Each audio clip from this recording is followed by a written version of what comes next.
fault na unlike you and Kuya, I chose to stay and study?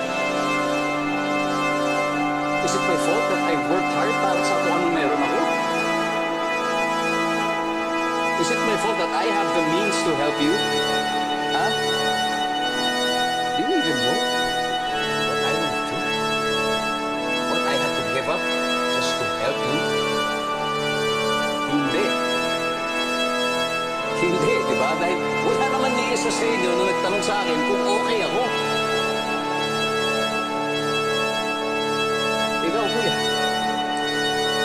kung nagtrabaho ka abroad para makamit yung pangarap mo sa pagsasayaw, kailangan mo marinig sa akin na kahit anong reklamo, hindi mo ako responsibility ko sa tindahan. Kung yung pangarap ko, sige, sinuntabi ko na muna, walang problema. Bakit? Kasi wala naiiwan dito sa tindahan. Pareho mo kalaki ng tatay. I just wanted to be a good son. I just wanted to be a good father. To the point that I couldn't even be a father to my own son.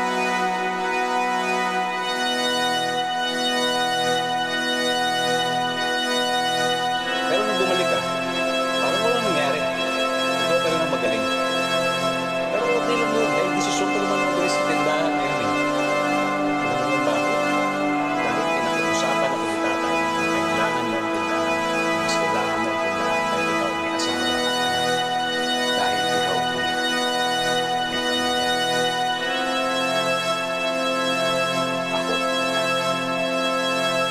Kaya kayo lang naman ang meron ako. Kayo lang ang pamilya ko. But why is it that you always make me feel that I'm the enemy?